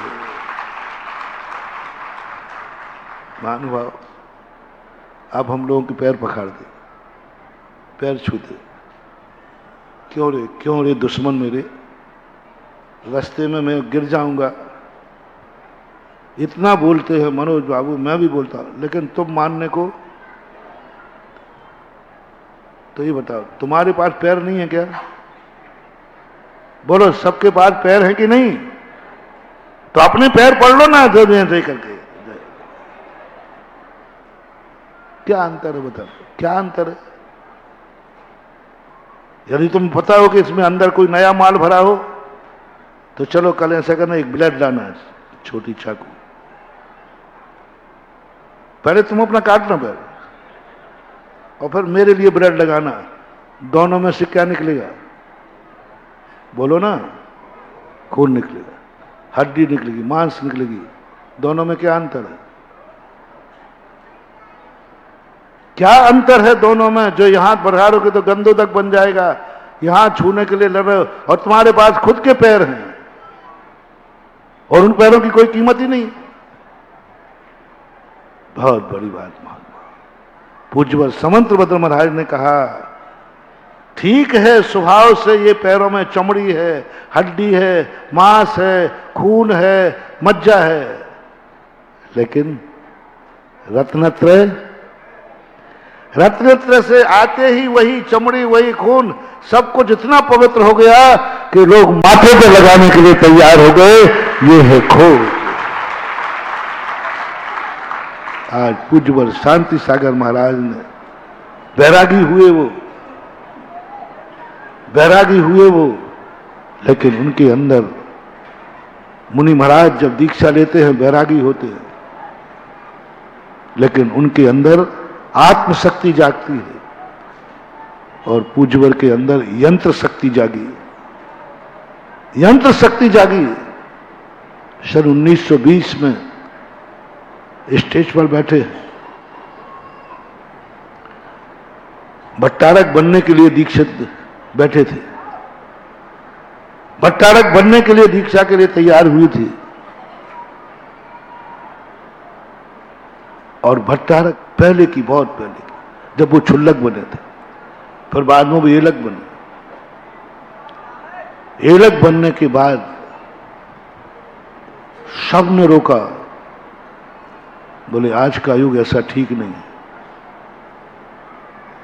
आपको दिगंबर दीक्षा नहीं लेना चाहिए। क्यों? तुम जिंदा नहीं रह पाओगे। शांति सागर कहते क्या मरेगा? आत्मा। क्या मरेगा? रत्नत्रय। क्या मरेगा? मेरा ज्ञान दर्शन। शरीर मरेगा। उन्होंने कहा तो यंत्र है, यंत्र के मिटने पर यदि आत्मा सुरक्षित रहती है तो मुझे कोई गम नहीं है। शरीर को ही मारेंगे, मान लिया था उन्होंने कि हम जिंदा नहीं रह पाएंगे।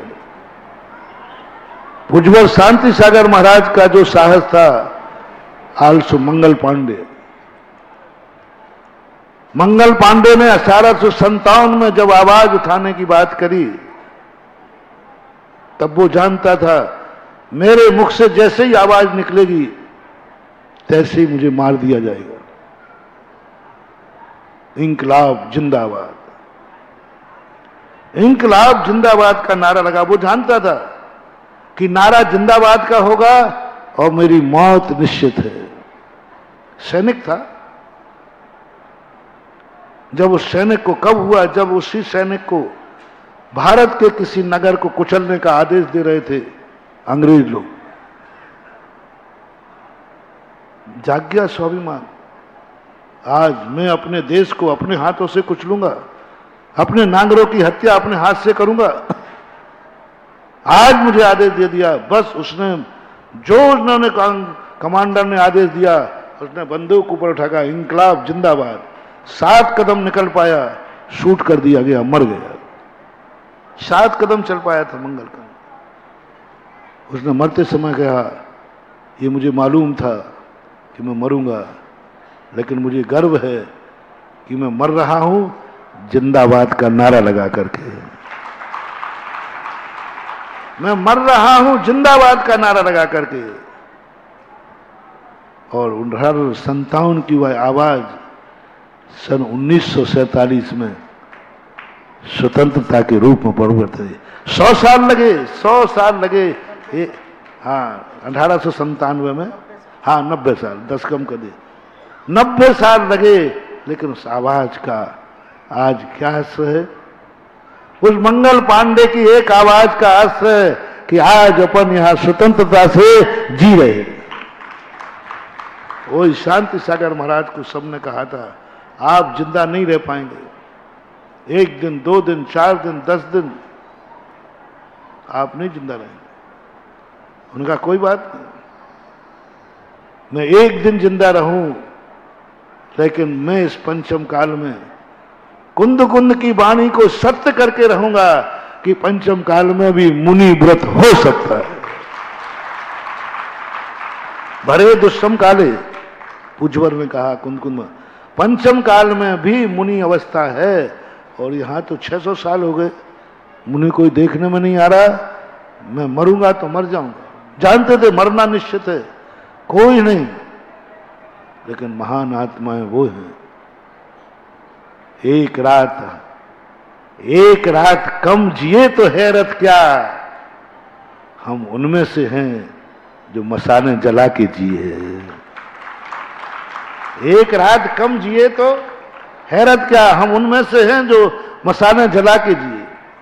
भुजबल शांति सागर महाराज ने कहा ठीक है, मरेंगे और क्या होगा, शरीर ही मरेगा ना। जो मैं रत्नत्रय ले रहा हूं, जो मैं रत्नत्रय ले रहा हूं, ये नहीं मरेगा। और मैं आत्मस्वरूप हूं, अपदृष्टो भय, जो मैंने प्रारंभ में कहा था। सम्यक दृष्टि यंत्र की तरफ जाएगा, लेकिन आत्मशक्ति जागृत करेगा। मेरे में यह कार्य करने की शक्ति है, बस मुझे यंत्र चाहिए। मेरे में देखने की शक्ति है, ये पहली अनुभूति। मुझे आंख चाहिए। पहली अनुभूति आंख की हुई कि स्वाधीनता की हुई? मेरे अंदर देखने की शक्ति है, बस मेरी आंख साथ दे देवे। अब आंख प्रधानता बाद में आई, पहले आत्मा को नहीं। सम्यक दृष्टि की हर क्रिया में आत्मा की दृष्टि रहती है, आत्मशक्ति जागरण करता है। फिर वो कहता है ये शक्ति का प्रयोग पराधीन है कि स्वाधीन है? पराधीन है, यंत्र शक्ति जाग गई। तो बोले यंत्र शक्ति है, शरीर ही जाएगा ना। मैं रत्नत्रय लेके मरूंगा, मैं मुनि व्रत लेके मरूंगा, उसमें शरीर गंवाना पड़ सकता है, मंजूर है। कौन पढ़े? कौन पढ़े? लोग प्रतिदिन देखते थे, आज तो कोई अंग्रेज मार देगा। अंग्रेजों को तो क्या लगता, 1 दिन 2 दिन 3 दिन, 7 वर्ष हो गए, 7 वर्ष हो गए। लोग कपड़े लगा के चलते थे, ऐसे चिटाई करके सबको घेरा रखे,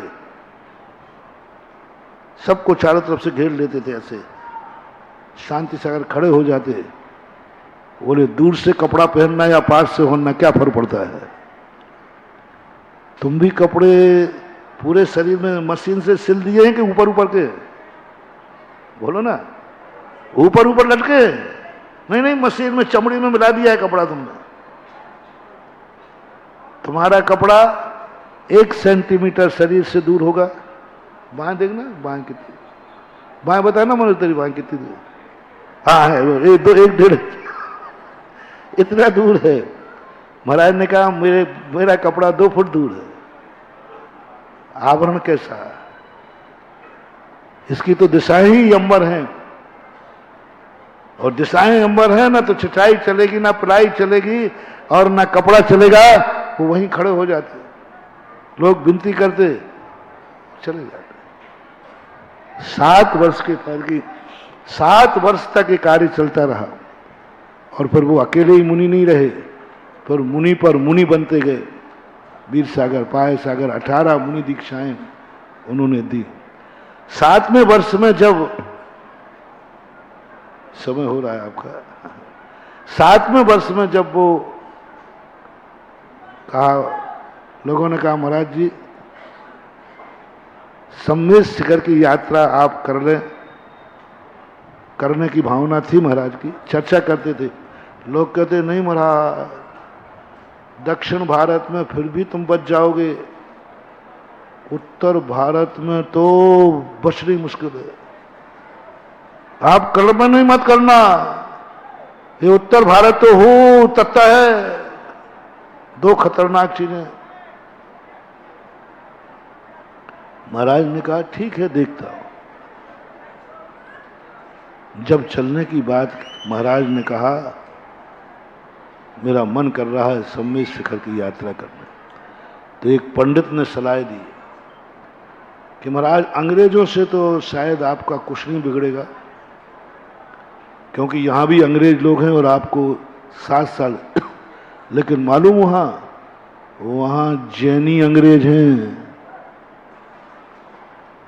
इनसे नहीं बच पाओगे। जैनी खतरनाक हैं, और जैनी अंग्रेज किसको कहा? पंडितों को, जैन पंडितों को। चारक चक्रवर्ती में लिखा, उत्तर भारत के ये जैन पंडित हैं, ये अंग्रेजों से खतरनाक हैं, ये मुनियों के बहुत कुतर्की हैं, मुनिचर्या को नहीं मानते हैं, और मुनिचर्या पर प्रश्न उठाएंगे दुनिया भर के। आपके साथ शंका चौका चलेगा, जनता चलेगी, इसी पर उठाएंगे, क्योंकि उत्तर भारत उस समय पंडितों का गढ़ माना जाता था। भट्टारक लोगों को भी पसीना आता था उत्तर भारत में। भट्टारक लोग पंडितों से भिड़ते थे, भट्टारकों को पीछे हटना पड़ता था। पंडित थे, प्रकांड विद्वान थे, उत्तर भारत के अंदर बहुत बड़े बड़े विद्वानों का स्थिति थी। आप संभल के जाइए, जिम मत जाइए, यहीं से शिखर जी की वंदना कर लो। महाराज ने कहा अच्छा ये बात है। फिर एक पंडित ने आकर कहा, बोले महाराज यदि आपको जाना ही है तो कौन रोक पाएगा, ऐसा करो कुछ क्षेत्रपाल पद्मावती को सिद्ध कर लो, एक आध देवता सिद्ध करो, और देवता जब सिद्ध हो जाएगा कोई पंडित बोलेगा तुम यूं कर देना, वो किलित कर देना। उज्जवल ने क्या गजब, जब मैंने ये प्रसंग पढ़ा चारक चक्रवर्ती का, गजब, बड़ा आनंद आया। पूज्यवर क्या कहते हैं, अरे ये पंडित, तू पंडित होकर तेरा मिथ्यात नहीं गया, मिथ्यात नहीं गया, मैं अपने मुनिवृत्त की रक्षा करने के लिए इन असंयमी देवताओं के सामने विनती करूंगा, इनसे कहूंगा कि बचाओ मुझे, मैं मरते मर जाऊंगा, लेकिन असंयमियों की साथ याचना नहीं करूंगा।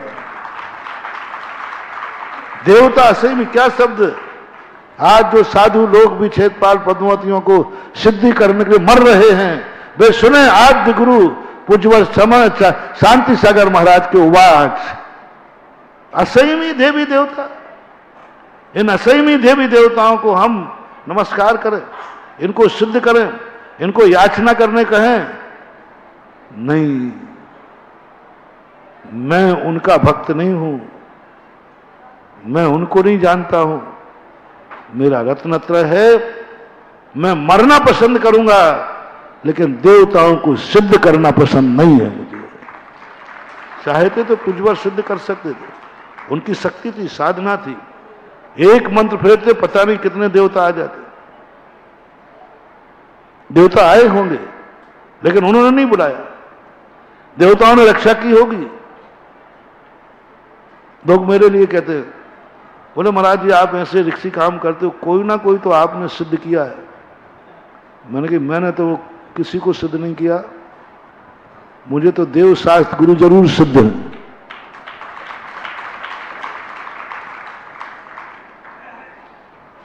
ये बात अलग है कि क्षेत्रपाल पद्मावती तो महाराज करते तो होंगे कुछ, मैंने कर सकते, लेकिन मैंने कहा मैं नहीं करूंगा, मैं उनका भक्त नहीं हूं, वो मेरे भक्त रहे, मुझे क्या आपत्ति है।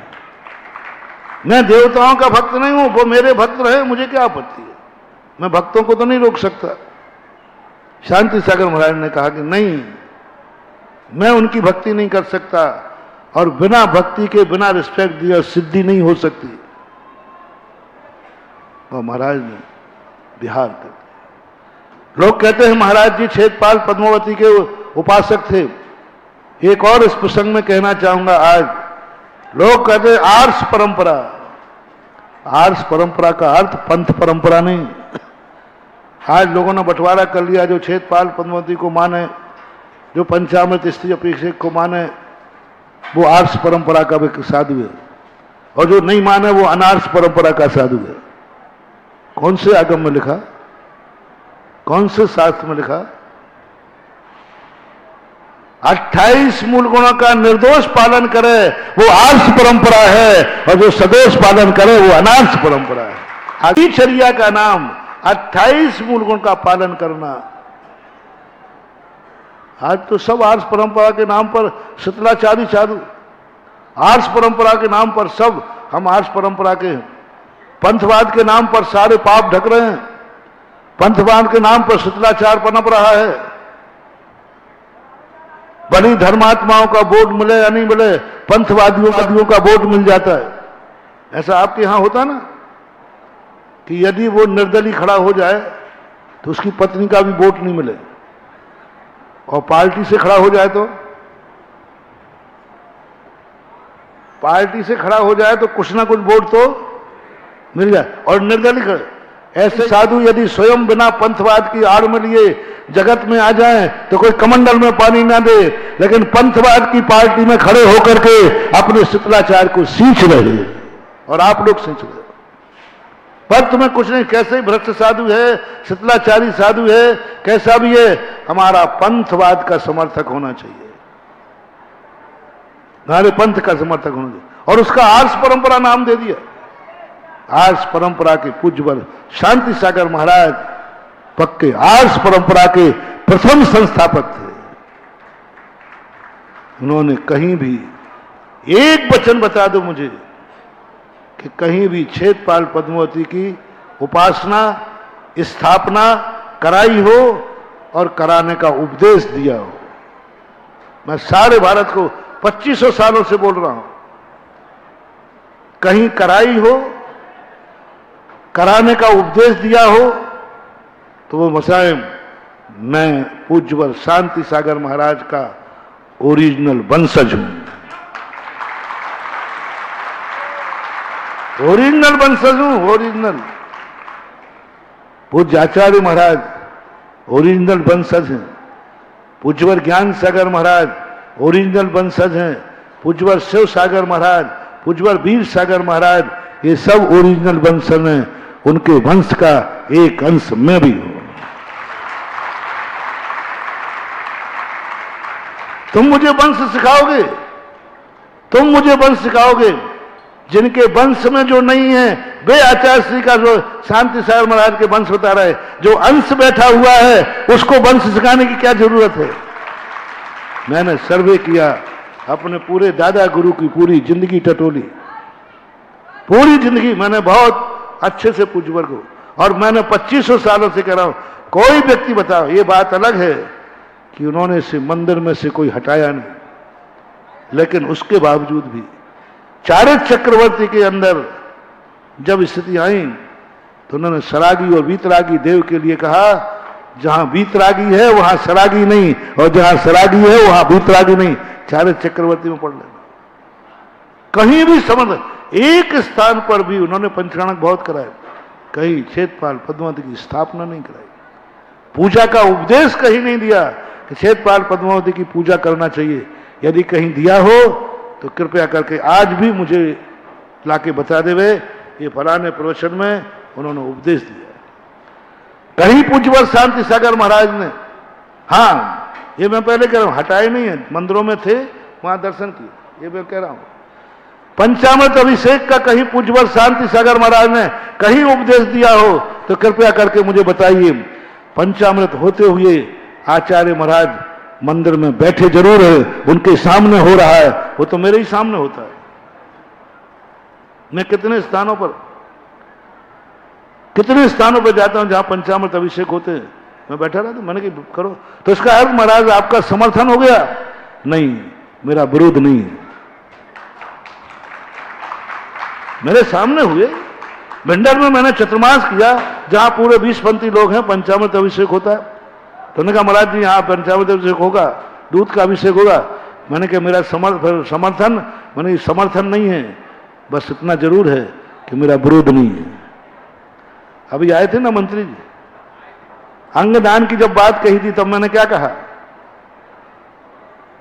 मेरा समर्थन नहीं है लेकिन मेरा निषेध भी नहीं है। निषेध इसलिए नहीं है कि विसंवाद है। पूज्यवर शांति सागर महाराज वो 13 पंथ 20 पंथ सारी जिंदगियों के सर्वोदयी आचार्य थे, सर्वोदयी आचार्य थे। वो जानते थे कि हमारी समाज के 2 भाग हैं, वो जानते थे हमारी समाज में पुन्नाट संघ और कुंद कुंद स्वामी की 2 परंपराएं चलती हैं। हमें 2 हमारे जैन समाज के 2 पाठ हैं, 2 रथ के पहिए हैं, एक पहिया टूट जाएगा तो रथ धर्म का रथ बिगड़ जाएगा। उन्होंने कहा नहीं, जो जहां जैसा है वैसा रखो, समर्थन मेरा है नहीं और विरोध मेरा है नहीं। लोग कहते फोटो दिखाते हैं, देखो शांति सागर महाराज के सामने स्त्रियां अभिषेक कर रही, देखो महाराज ये पंचामृत हो रहा है कि नहीं, कैसेट बना ली। मैंने कहा हो रहा है, तो मैंने भी अपनी कैसेट दे गई, ये तो हमारे सामने ही हो रहा है। मैंने कहा ये तो मेरे सामने ही हो रहा है, देखो महाराज ये फूल चढ़ रहे कि नहीं। मैंने कहा वो तो मेरे ही सामने चढ़ रहा है। मैंने कहा लेकिन ये बताओ, उन्होंने ये कहा हो जो इनको नहीं माने वो आर्स है, अनार्स है, और जो इनको माने वो आर्स है। ये शब्द बताओ जो तुम लोगों ने मचा रखा है। जो पंचामृत स्त्री अभिषेक क्षेत्रपाल पद्मावतियों को नहीं मानता है वो अनारसी है, और जो मानता है आर्स है। ऐसा पूज्यवर शांति सागर महाराज ने कहा हो तो आज भी सारे भारत को डंके की चोट पर बोल रहा हूं। यदि उनको कहीं मिले तो मुझे बता देना, मैं उसका उपकार मानूंगा।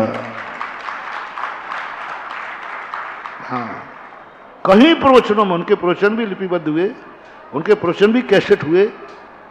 उनके तात्कालीन किसी ने लिखा हो तो बताओ, तात्कालीन शांति सागर महाराज के समय पर लिखा हो कि आज शांति सागर महाराज ने ये कहा। सबसे बड़े प्रमाणिक मानने वाले एक बंशीधर जी सोलापुर वाले हुए, सुनो उन्होंने 1932 के अंदर एक शांति सागर चरित्र नाम से किताब लिखी थी। उसमें उन्होंने कहा ये सब परंपराओं के विसंवाद का समय नहीं है, और जब शांति सागर महाराज का 1935 के अंदर ब्यावर में चतुर्मास हुआ, तब दक्षिण भारत के लोग आए वहां पर। उन्होंने कहा नहीं, उन्होंने किसी ने फूल चढ़ाया, चंपालाल की नसिया में फूल नहीं चढ़ते थे। उन्होंने कहा नहीं, जिस मंदिर की जो परंपरा है उसी परंपरा से आपको प्रवेश करना चाहिए।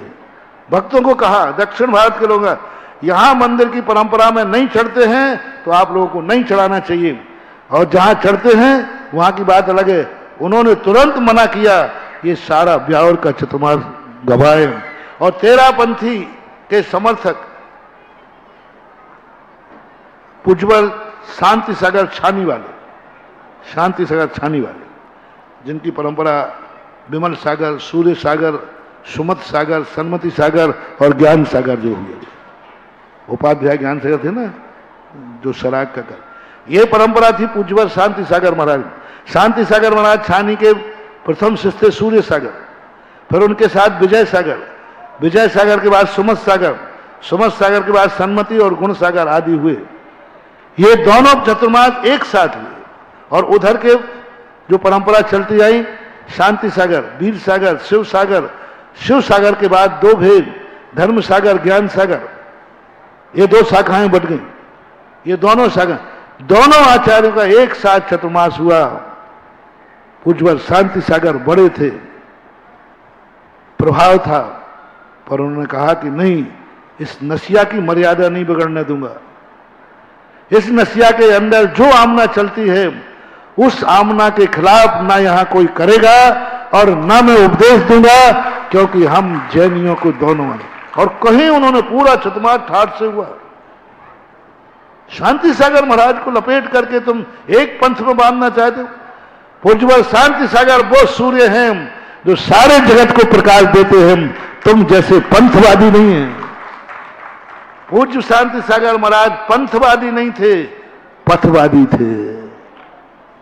और पथ पर अधिकार है चलने वालों का, दीपक पर अधिकार है जलने वालों का। जो जल सके वो दीपक का शोभा बनेगा, जो चल सके वो पथ पर चलने का अधिकारी है। शांति सागर महाराज, कोई भी ऐसी परंपरा नहीं है जो विपरीत हुई हो। उनके उपदेश पढ़ो, इनकी यहां वहां की बातें मत सुनो। उस समय का जो इतिहास है, मैंने बड़े मुश्किल से खोज के मिला था मैंने कि मुझे उस समय का इतिहास चाहिए जब पुजबर जिंदा थे। ऐसी किताब चाहिए जो पुजबर के सामने छपी हो श्रावकों के उपदेश के लिए। ऐसा व्यक्ति लेखक चाहिए जो उनके साथ रहा हो। तो एक मिले बंसीधर जी सोलापुर, उन्हीं के सामने जयपुर में बड़े दीवान जी के मंदिर में उस पुस्तक का उद्घाटन हुआ। वो मुझे किसी पेपर में मिली कि पुजबर शांति सागर का चरित्र एक पुस्तक छपी थी, उसका उद्घाटन हुआ उनके सानिध्य में। बस उससे खोजने के लिए मैंने एड़ी चोटी एक कर ली। बस वही किताब चाहिए, जिन खो जाते ना वो मिल गई और वो मैंने पूरी पढ़ी। उसमें कहीं भी इस प्रकार के पंथवाद का जहर, पंथवाद का विद्वेष कहीं नहीं लिखा था हुआ था। तो ऐसे समन बाबा जी पुजबर शांति सागर महाराज ने युग के आदि में आज के दिन संलेखना ली थी। सन 1955 कुंतगिरी के अंदर। और कैसी संलेखना हुई थी, उनकी संलेखना का एक बहुत बड़ा इतिहास है। वो तो जिंदगी भर संलेखन ही करते रहे। संलेखना का अर्थ है कि आहार नहीं ग्रहण करना। तो उन्होंने कितना सा आहार ग्रहण किया, कितने उपवास किए? मुनि अवस्था में 9,938 उपवास किए। अब क्या रहा बता लो भाई। 1920 से लेकर 1935 साल की मुनि अवस्था, 35 साल की उम्र में 28 साल लगभग उपवास किए मुनि अवस्था में। जीवन भर में 54 वर्ष के उपवास किए। 54 गृहस्थ अवस्था में उपवास किए। पूरे जीवन वर्ष में 54 वर्ष में जितने दिन होते हैं उतने उपवास महाराज ने किए। 54 वर्ष में, एक वर्ष में कितने होते हैं? 365 गुणित 54, जितने दिन आ जाए उतने उपवास किए। मुनि अवस्था में 28 वर्ष में जितने दिन हो उतने दिन उन्होंने उपवास किए। शार्दुल विक्रीड उपवास 2 बार किए, 1 आहार 1 उपवास, 2 उपवास 1 आहार, 3 उपवास, हाँ उपवास लेकर ऐसे बढ़ते 4 उपवास 1 आहार, 5 उपवास 1 आहार, 6 उपवास 1 आहार, 7 उपवास 1 आहार, 8 उपवास 1 आहार, फिर क्रम से लौटो। अब 8 उपवास हो गए, 1 आहार करेंगे। अब दूसरी बार 7 उपवास, तो बीच में 15 उपवासों में 1 आहार। ऐसे महान तपस्वी, ऐसे ही नहीं ये मोक्ष मार्ग चल रहा है। जी आप कुछ नहीं कर सकते, लेकिन इसके सिर पर हाथ तो लगा सकते हो। महाराज ने जैसे हाथ लगाया उस बेटे का जहर उतर गया। पूज्यवर को खुद मालूम नहीं कि मुझे मेरे पास क्या है, जो उनके पास था। आज उनके गुणानुवाद करने के लिए अपने पास क्या शब्द है। शब्द किसी की महिमा करने के लिए जब शब्द लाता हूं तो शब्द छोटे पड़ते हैं। लगता है कि इनकी महिमा का कहीं अपमान तो नहीं हो रहा है। हाँ, शब्द महिमा इतनी बड़ी होती है, शब्द बौने पड़ जाते हैं, शब्द छोटे पड़ जाते हैं जब उनके जीवन चरित्र के संबंध में। और आज उनको मैं बहुत बहुत उनका देन है कि आज सब हम मुनि महाराज लोग, उन्हीं की देन है कि आज जितने मुनि महाराज हैं उन्हीं का साहस। जैसे आज तुम्हें जितनी आज़ादी मिली है उसमें मूल मंगल पांडे था, और हमें जो आज़ादी मिली है परम पूजनीय चार्य चक्रवर्ती शांति सागर महाराज ने अपना जो बलिदान किया, जो अपना बलिदान किया यंत्र शक्ति के माध्यम से। यंत्र, ये शरीर जाएगा तो जाएगा, शरीर मिटेगा तो मिटेगा, मेरा कार्य हो कर सकता है। मेरा लक्ष्य जो है, यदि शरीर ने साथ दिया, सरकार ने साथ दिया, पैरों ने साथ दिया, तो इस धर्म को मैं भारत के हर प्रांत में फैला दूंगा। पूरे भारत में घूमेंगे जहां जहां जा सके। मात्र यंत्र शक्ति जागी थी, शरीर के प्रति शक्ति जागी थी। आत्मा की शक्ति तो वो अपने वहीं बैठकर कर सकते थे, लेकिन उन्हें अपने यंत्र की शक्ति पर एक भरोसा था और वो सफल हुए। महावीर परम पूजनीय परदादा गुरु आचार्य शांति सागर महाराज की जय। सभी लोग बैठे रहेंगे, कोई भी मंच पर भी नहीं उठेगा, सारे लोग बैठे रहें। आज 8 ग्रुप जो जैन बच्चे, हमारे घर के ही बच्चे हैं, उन लोगों ने करा है। जो शामली से लोग आए बैठ जाएं, बैठ जाइएगा। मोहित जैन जी सब बैठ जाइएगा। मैं सबको बुलाऊंगा बारी बारी से, लेकिन अभी नहीं। अभी मैं बुला रहा हूं श्री दीपक जैन वाणी ध्वनि आर्ट्स के डायरेक्टर, शशि पाटनी जी, शांतनु संस्कृति जैन बाकलीवाल, उन्नति जैन, ख्याति जैन, स्पर्श जैन, समकित जैन, वाणी जैन और ध्वनि जैन यहां पर आइए। और आपका जो आज श्रावक संस्कार शिक्षण शिविर परसों से प्रारंभ हो रहा है, उसके लिए जो इन लोगों ने भजन किया, प्रारंभ किया जाए। समय कम है, प्रारंभ करें। साउंड आ जाए। आप लोग समय मत लीजिए बिल्कुल भी। दीपक जी समय मत लीजिए, आ जाइए, हम पर समय नहीं है, खड़े हो जाइए। साउंड ट्रैक चालू करें, समर्पित करें देश को।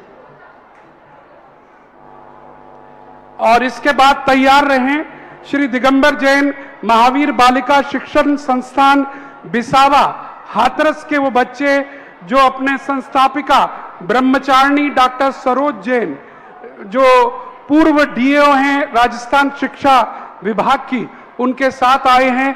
वो मंच के दोनों कोनों में खड़े हो जाएं, जल्दी से समर्पण करें।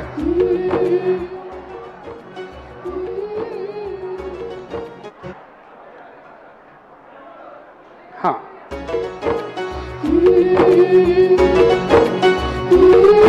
आप स्क्रीनों पर देख सकते हैं।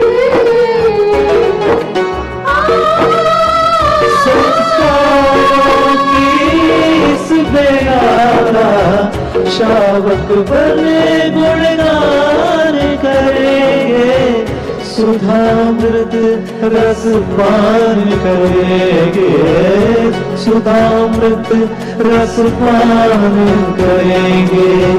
जीवन में नव रंग भरेंगे, जीवन में नव रंग भरेंगे।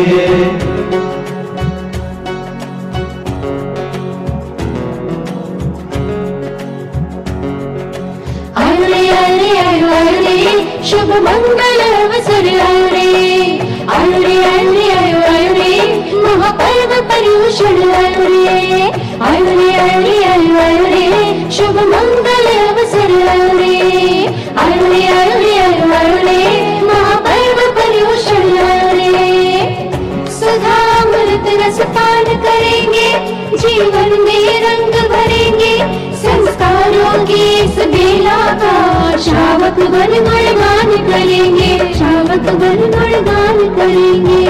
हो अवसर आयो रे, हो मंगल छायो रे, हो अवसर आयो रे, हो मंगल छायो रे।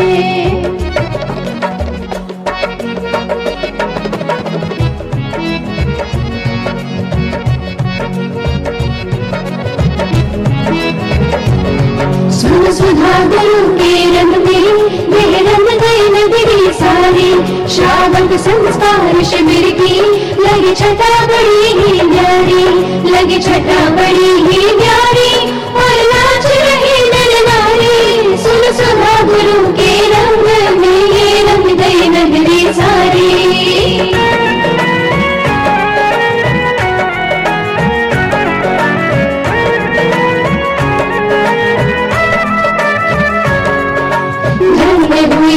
नगरी सारी चौक लगे दरबार, गुरुकुल भक्त पधारे सारे हो जाओ तैयार।